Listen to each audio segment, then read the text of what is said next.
Y mientras tanto le damos la bienvenida aquí a los periodistas a la embajadora Marta Bárcena y la quisimos traer por lo que ha sucedido el día de ayer.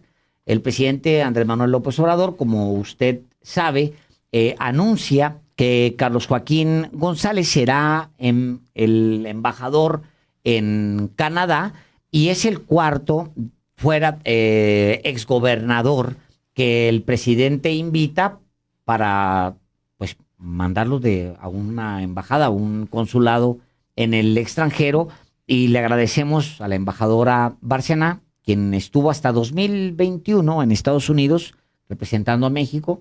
Le agradecemos que esté aquí. Muchísimas gracias. Muchas gracias a ustedes, Alejandro y Álvaro. Es un gusto poder conversar sobre este tema de las designaciones políticas de exgobernadores en su programa. Mira, yo creo que esta práctica de hacer designaciones políticas no es una práctica solamente del gobierno del presidente López Obrador. Se hicieron en muchas administraciones anteriores. Yo recuerdo, por ejemplo, en Dinamarca, que estuvo el exgobernador de Zacatecas, de embajador, que por cierto fue quien adquirió la residencia de México, que ahora todavía obra en poder del Estado mexicano. La cuestión aquí es que el presidente López Obrador había dicho en su campaña que ya no se iba a utilizar al servicio exterior para dar premios o exilios políticos, sino que se iba a fortalecer la institución del Servicio Exterior Mexicano, que es una institución, yo creo que digna de mucho respeto y de las más serias en México. Como toda institución, pues la formamos las personas y siempre habrá negritos en el arroz, ¿no? Pero lo importante es la institución. Entonces, esa es una decepción que hay. Y por otra parte, hay decepción y preocupación en miembros del Servicio Exterior, no solo porque esta promesa no parece estarse cumpliendo, sino porque hay una proliferación de nombramientos, a veces políticos o a veces por afinidades ideológicas, de personas que no están preparadas para ejercer la diplomacia. Y se piensa con error que se puede improvisar a un embajador en 3 meses. Y no es así. Uno no improvisa a un cirujano de corazón abierto, ¿verdad? Pues tampoco improvisa a un embajador. Y entonces creo que eso le hace daño al país como tal y al propio gobierno del presidente López Obrador. ¿Por qué? Porque nadie tiene ahorita claro si esas designaciones obedecen a un proyecto de política exterior con instrucciones precisas y claras, u obedecen nada más a que de esa manera coadyuvan a la solución de problemáticas de política interna o de compromisos de política interna. Y yo, como diplomática de carrera ya retirada, creo que para un país del tamaño de México, de la importancia de México, que no es gran potencia, pero tampoco es un país pequeño, la fuerza en el exterior radica en la preparación de sus representantes y radica en una estrategia de política exterior clara y en instituciones fuertes.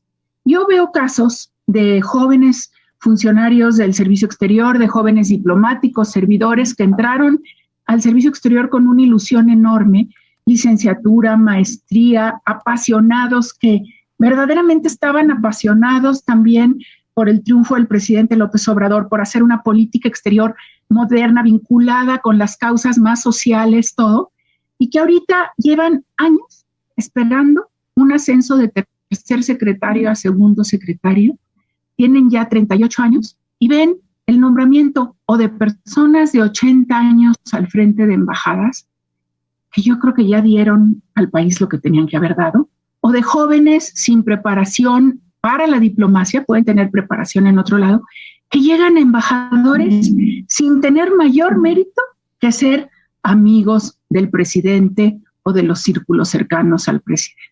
Y los gobernadores, pues que yo me imagino que la mayoría de ellos pues ven estas designaciones como un premio o un reconocimiento algún trabajo que habrán hecho. En este sentido, embajadora, ¿qué tanto afecta precisamente al Servicio Exterior mexicano, sobre todo los embajadores políticos? Y no me refiero solamente a los exgobernadores priistas, sino también al otro perfil, a otros perfiles que son inclusive militantes de Morena y que están cumpliendo con responsabilidades no solamente en embajadas, sino en consulados que son muy relevantes, particularmente en Estados Unidos. Mira, yo creo que afecta para mal al servicio exterior en general. Y quiero decir que a veces algunos de estos nombramientos políticos resultan ser muy buenos y muy eficientes. El ejemplo fue Porfirio Muñoz Ledo en su momento como representante permanente ante Naciones Unidas y ahora Juan Ramón de la Fuente. Pero afectan la moral del servicio exterior, afectan el profesionalismo y hay un problema en los consulados, Álvaro, que me preocupa en especial, que sería la partidización de las comunidades mexicanas, ¿sí? Porque yo creo que la acción de México en Estados Unidos a través de su embajada y de los consulados para la protección de la comunidad mexicana, para el impulso a la fortaleza de la comunidad mexicana, no debe de tener una línea partidista. Yo creo que no se puede evitar que los miembros de la comunidad tengan sus preferencias partidistas. Y eso qué bueno, pero sí que los cónsules no tengan una bandera partidista.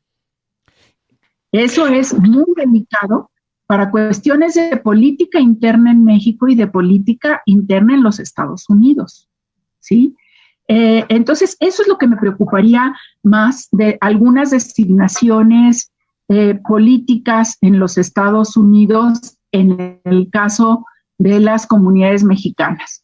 Y yo creo que la mayoría de las designaciones que hemos visto políticas, pues sí saben mucho de política interna. Y en el caso, por ejemplo, de Carlos Joaquín, ayer me preguntaban, bueno, pero ¿usted cree que pueda contribuir algo en Canadá? Yo digo, bueno, pues con su experiencia en turismo, yo supondría que va a ser una gran labor de difusión turística en Canadá para seguir atrayendo el mayor número de turistas canadienses a México.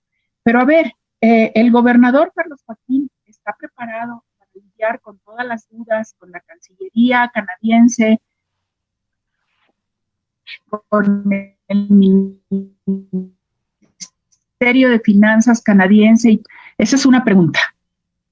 Y yo creo que no tiene ese bagaje. Uh-huh. Y no tendría por qué tenerlo. Uh-huh.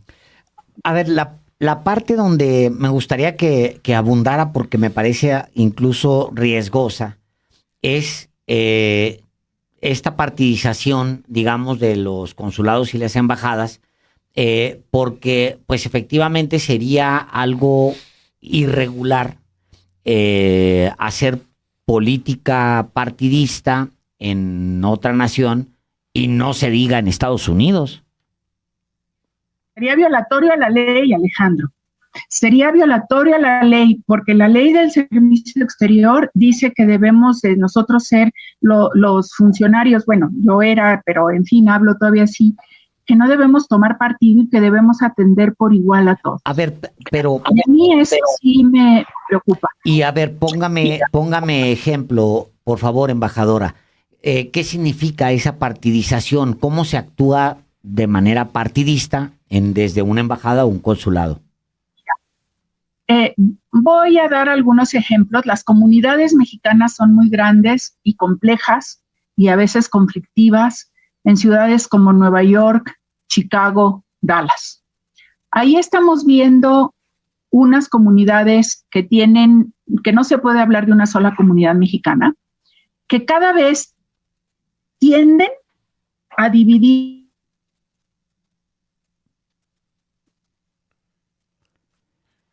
Tenemos un problema de conectividad. Sí, que no es nuestro, sino más bien de la embajadora.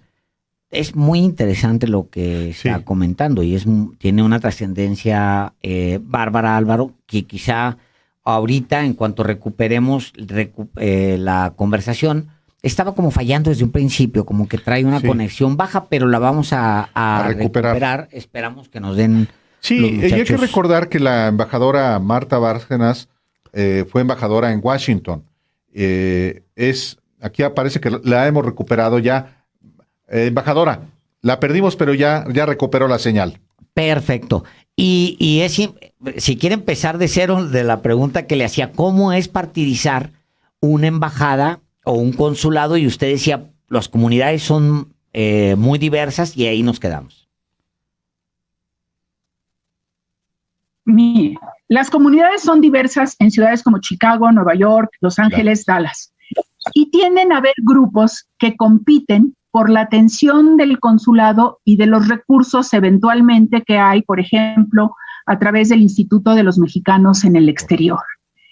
Pero también, entonces, tienden a enfrentarse y tienden a poner al cónsul o al embajador, sobre todo los cónsules, en una posición difícil. Porque si el cónsul trata de tomar una posición neutral, algún grupo lo acusa de estar alineado con el otro. Y eso hace más difícil hace más difícil el trabajo de los cónsules.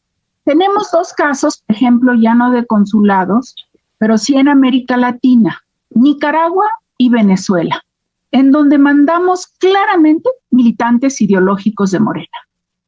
Entonces, yo platicaba, y no voy a decir con quién, pero con algún embajador extranjero cuyo país ha estado muy involucrado en diferentes procesos de paz en América Latina, y me decían, mira, nuestra referencia siempre era el embajador de México, porque el embajador de México mantenía siempre contactos con todas las facciones políticas en los países latinoamericanos. Y ahora buscamos al embajador de México y está claramente alineado, por ejemplo, en Nicaragua con Ortega. Y entonces México dejó de ser un compañero para buscar el diálogo necesario en Nicaragua. Bueno, eso a mí me parece muy grave, porque me parece que en el fondo no estamos haciendo una política exterior realmente defensora de los más vulnerables. Estamos abandonando los principios justamente de imparcialidad que tenía la tradicional política exterior. Ahora, en efecto, no es la primera vez que hay embajadores y cónsules políticos. Me acuerdo en particular del cónsul de México en Filadelfia, en el gobierno de Vicente Fox. Fue el cuñado de Felipe Calderón, Juan Ignacio Zavala, o la embajadora en Brasil, Cecilia Soto, o la propia Beatriz Paredes, o Juan Sabines. O Juan Sabines en consulado de ahí sigue Juan Sabines, así es. En Florida. Participó en Orlando. En Orlando. Increíble. De todo lo que era. Y ahora la ex gobernadora en Pavlovich en Barcelona. Y en efecto, a Nicaragua enviaron a Zamora, un colega periodista ya que trabajó en Proceso hace muchos años y ahora está en Nicaragua. Y entonces, ¿es un asunto solamente del presidente López Obrador? Y entonces, ¿el canciller Marcelo Ebrard? Pues mira, yo no te sabría dar una respuesta a esto, Álvaro. Yo creo que la obligación de todo canciller es presentarle al presidente, quien sea el canciller, opciones para la titularidad de cada embajada y consulado y defender por qué una opción es mejor que otra.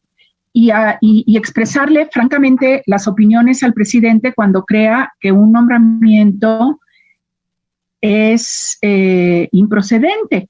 Me parece que a lo mejor no ha habido suficiente diálogo y comunicación, pero no lo puesto que yo no he estado presente en las conversaciones entre el presidente y el canciller. En algún momento el presidente sí me hizo un comentario acerca del nombramiento de la titular de un consulado en un país en donde yo estuve acreditada, y me dijo, ¿y qué te parece? Le dije, pues que Dios nos agarre confesados. Con estos nombramientos, pues que Dios nos agarre confesados. Y creo que el desempeño de esa titular, pues me ha dado la razón. Que Dios nos agarre confesados. ¿Se refiere al consulado a donde fue enviada la ciudadana Isabel Arvide? Así es. Usted se lo dijo al presidente, usted le dijo literal que Dios nos agarre confesados, es decir... En informal me dice, pues mira, va esta periodista que es, a ver, secretario Ebrard, dice, ¿quién va? Tal, me dice, ¿qué opinas de ello? Le dije, pues que Dios nos agarre confesados, Dios nos libre. Porque ahí Nada, yo era el embajador en Estados Unidos, lo único que podía dar era mi opinión. A ver, esta es pregunta delicada porque implica obviamente al futuro. Le pregunto esto, sin Marcelo Ebrard, sin el presidente, sin que el canciller le diga, bueno, pues está bien, presidente, vamos, aquí está, viene, vámonos. Pues no hay manera de que se haga, es decir, tendría que tener la complacencia de Marcelo Ebrard. ¿Lo siente a usted con poca definición frente al presidente o lo siente descuidando la Cancillería por andar en sus temas de futuro, es decir, de participar en la elección del 2024? ¿Cómo lo evalúa usted? Yo dividiría mi respuesta en dos etapas, Alejandro. El canciller de México, llámese Marcelo Ebrard o llámese Perico de los Palotes, tiene la obligación de darle su opinión al presidente. Pero al fin y al cabo, el presidente es el que manda y constitucionalmente es el que designa embajadores y cónsules generales. En el caso de Estambul no era consulado general, era consulado de carrera. O sea que sí pudo haber dicho el canciller no o presentado no, pero en fin. O sea, ahí no hay vuelta de hoja. Quien manda es el presidente. Y si el presidente al final da una instrucción de que va mi caballo de cónsul, pues va su caballo de cónsul. Porque a menos de que el canciller diga, pues yo así no, y renuncio y me voy. ¿Sí? Pero creo que no podemos poner en tela de juicio la autoridad última del presidente. Yo le pregunto. Siempre. Y la segunda. Ahora, otra cosa. Un canciller puede tener aspiraciones políticas y aspiraciones presidenciales, sin duda. Debe de seguir siendo canciller de México cuando ya está en franca precampaña, de ninguna manera. Es ilegal. Y es, aparte, una confusión de que al final ya no se entiende si está defendiendo los intereses del país o los intereses personales. Pues es el caso en el que está ahora Marcelo Ebrard. Yo creo que hay que respetar las aspiraciones muy legítimas de Marcelo Ebrard. Claro. Él sentirá que puede ser el mejor presidente de México en 2024 y está en todo su derecho. Ahora, ese es el perfil de canciller que necesita un gobierno y sobre todo al cierre del sexenio.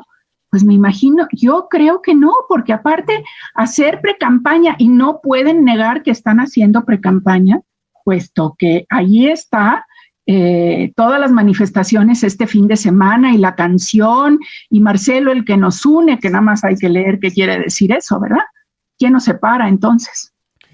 Entonces, ¿esto es válido para seguir siendo canciller? Pues yo pienso que ya es un momento que él tendría que tomar la definición de cuál es su postura política para el futuro. Justamente por bien del gobierno y por el bien del propio canciller, el canciller Marcelo Ebrard tendría que presentar ya su renuncia.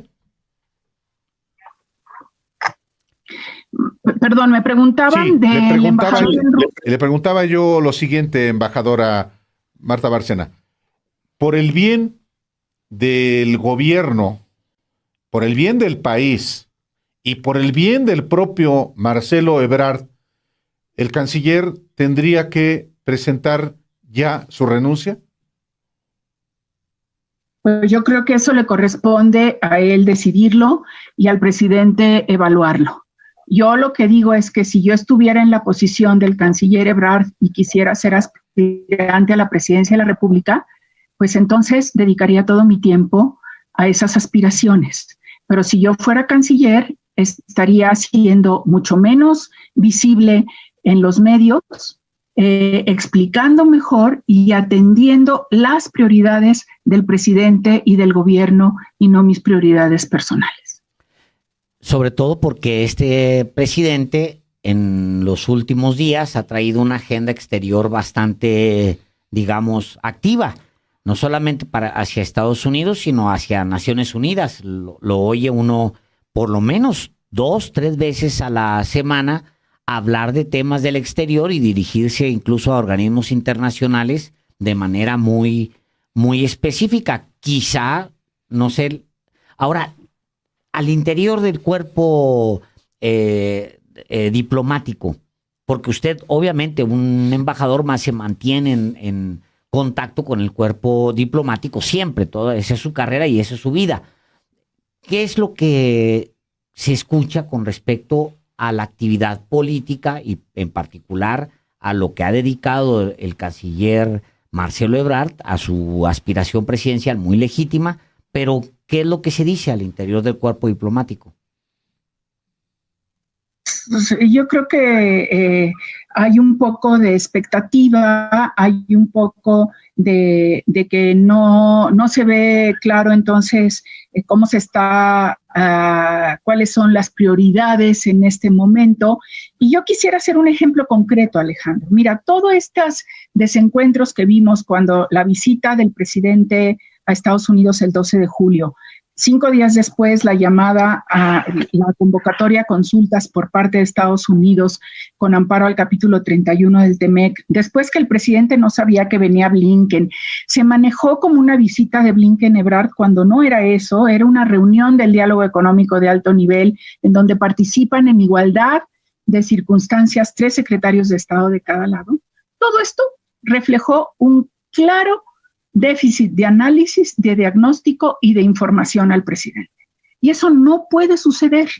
Cualquier diplomático que se precie de ser buen diplomático sabe que su prioridad es cuidar y defender la figura del presidente, a veces contra el presidente mismo.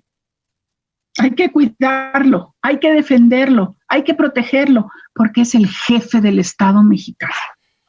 ¿Y cuándo? Porque andas en otras cosas o porque te gana la agenda de política interna u otras preocupaciones, todas muy válidas, no hay esa atención, pues significa que no se está haciendo bien el trabajo.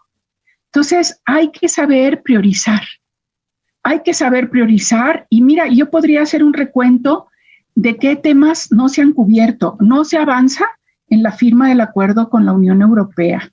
No hay una relación estrecha con Asia.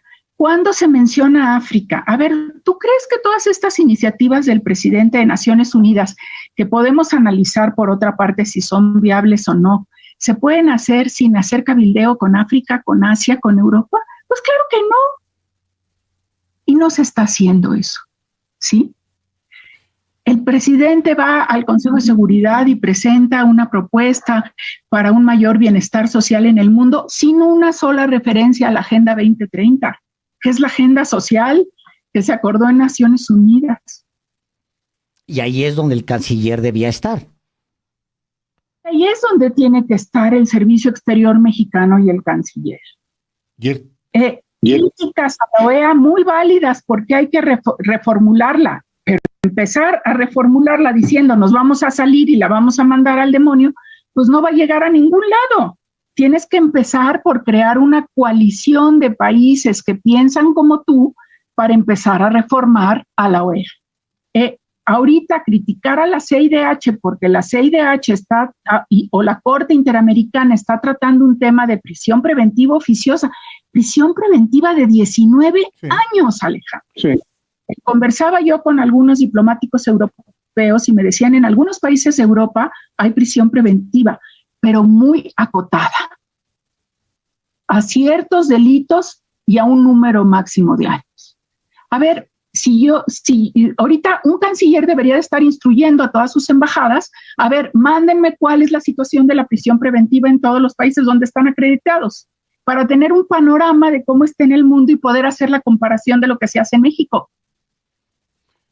Es un ejemplo de cómo funciona una cancillería cuando está realmente involucrada en la política exterior, vinculada, sí, a la situación interna de México y avanzar los intereses de México. Ahora, ni modo que eso, Marcelo Ebrard, que además tiene una formación profesional en la materia, porque estudió en el Colegio de México esa carrera, no puede ignorar esto. Y no ha considerado que le pone toda esta información al presidente y el presidente no la considera. Esa es una de las hipótesis o escenarios a manejar, Álvaro. Pero yo quisiera hacer una cosa. Estudiar relaciones internacionales hace 40 años no significa que vas a ser un buen canciller. Porque como un buen chef y un cirujano se necesita práctica y experiencia en la materia. A mí no se me ocurriría decir jamás que yo sería una buena jefa del gobierno de la Ciudad de México. Seguramente sería un desastre, pero no estoy preparada para eso ni lo pretendo. Claro. En una palabra, ¿cómo evalúa usted a 4 años del gobierno el papel del canciller Marcelo Ebrard? Yo haría una evaluación más general. Yo creo que era la oportunidad, la elección del presidente López Obrador de desplegar una política exterior muy innovadora, pero basada en los principios de México, y que yo le llamaría que estamos a punto de que se concluya el sexenio en materia de política exterior como el sexenio de las oportunidades perdidas. Bueno, esa es una calificación al canciller. Al canciller y a toda la secretaría, a todos los involucrados. Yo creo que todos tenemos un poco de responsabilidad, y a la sociedad civil, que tampoco se involucra muchas veces en la importancia de los temas internacionales para México. ¿Qué resuelve? ¿Cómo arreglarlo si hay tan poco tiempo? Yo no sé si se puede arreglar en tan poco tiempo realmente, pero creo que hay que poner un poco de orden, estabilidad, atender a todos los embajadores acreditados en México, atender al servicio exterior, resolver la cantidad de retos administrativos que hay, por ejemplo, todo lo de los empleados locales en Estados Unidos. El servicio exterior sigue teniendo el mismo número de personas que tenía en la época de Luis Echeverría, pero no se sabe cuántos nombramientos políticos hay, porque eso sí debo de decirlo. El presidente nombra embajadores y cónsules generales, pero tenemos una cantidad de nombramientos políticos en todas las embajadas, 5 nuevos nombramientos políticos en Madrid, como por... ¿Cuáles son estos? Qué bueno que los menciona. ¿Cuáles son esos nombramientos políticos en Madrid? Pues mire, han estado saliendo el que era el secretario de Turismo de Sinaloa, el que era el secretario de Desarrollo Económico de Sinaloa. Bueno, pues eso, perdón, pero no puede ser. Es decir, no debe se trajo a toda su equipo, Quirino Ordaz se llevó a todo su equipo a Madrid, a vivir a Madrid. Pues eso parece, y eso ha significado el traslado de funcionarios diplomáticos mexicanos que llevaban menos de 2 años en Madrid. Y eso significa también costos muy altos para el Estado mexicano. ¿Dónde está la austeridad? Bueno, todas esas cosas. Bueno, hay que meter orden, hay que ver y hay que hacer una evaluación y fijarse objetivos concretos de aquí a 2 años. ¿Qué quiere conseguir el presidente? Más inversión con Estados Unidos, la firma del acuerdo con la Unión Europea, ¿qué quiere sacar del G20? Objetivos concretos y dar instrucciones a todo el servicio exterior mexicano, embajadas y consulados, de aquí a fin de año vamos por acá. Y de lo demás, no se me distraigan. Yo le quisiera preguntar por último de mi parte, embajadora Marta Bárcena, que usted conoce al presidente Andrés Manuel López Obrador. Fue embajadora nada menos que en Washington, que es una embajada fundamental para México históricamente. Y quienes la escucha podría pensar que está escuchando a una embajadora por ejemplo, del gobierno de Calderón por las críticas que usted le hace. ¿Desde qué perspectiva le hace esas críticas al servicio, a la política exterior de México, instrumentada por el presidente y por el propio canciller? No, mire, para nada estoy defendiendo una posición del gobierno de Felipe Calderón. Claro. El problema en el gobierno de la política exterior de Calderón es que tampoco tuvieron estrategia alguna. Todo se centró en meterse al tema del cambio climático porque querían cambiar foquitos y refrigeradores para hacerlos más eficientes, y eso no es una política exterior. Pero yo lo que diría es, para mí, es que la elección del presidente López Obrador era necesaria para este país. Este país necesitaba esa sacudida y necesitaba poner en primer lugar el tema de la desigualdad y el tema de la corrupción. Y entonces teníamos que trabajar ese tema. Pero a ver, ¿ustedes han visto una política exterior orientada al tema de la desigualdad? Para nada. O sea, no se hizo una política exterior con base en los objetivos del propio presidente. Yo creo que el presidente López Obrador podía haber sido un gran jefe de Estado a nivel internacional, a nivel de política interna no lo discuto que lo es, pero a nivel internacional hubiera podido ser una de las grandes referencias del debate internacional en este momento. Él escogió no salir casi a nada. Yo le hubiera dicho, por favor, sal a algunas cumbres claves.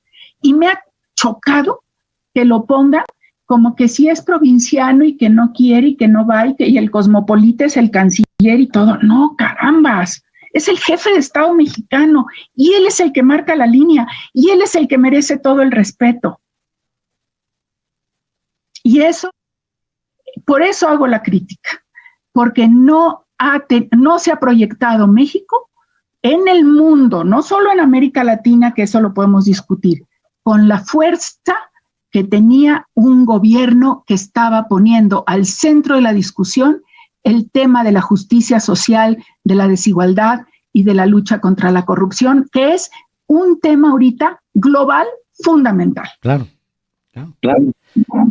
Pues, híjole, pues qué interesante, la verdad es que luego hay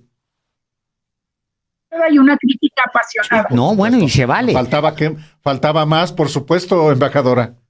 No, pues es desde la izquierda y es desde adentro también, porque luego el servicio exterior es un misterio para los mexicanos. Mire, para nosotros que somos periodistas es un misterio el servicio exterior. Para la gente en general, pues es muy raro que alguien hable desde adentro y lo plantee. Lo que sí le puedo decir es que yo el día de hoy escuché el discurso de la presidenta de la Comisión Europea, de Ursula von der Leyen, hoy en la mañana, muy temprano.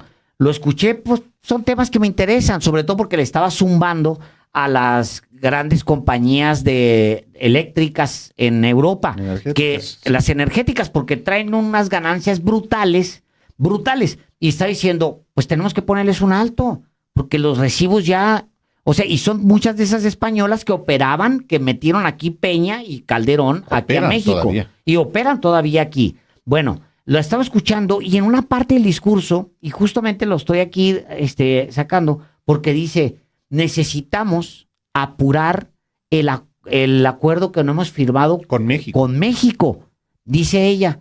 Yo dije, pues va a haber, hoy es la nota, porque la Unión Europea está volteando a ver a México y está diciendo, vámonos, vamos a firmar.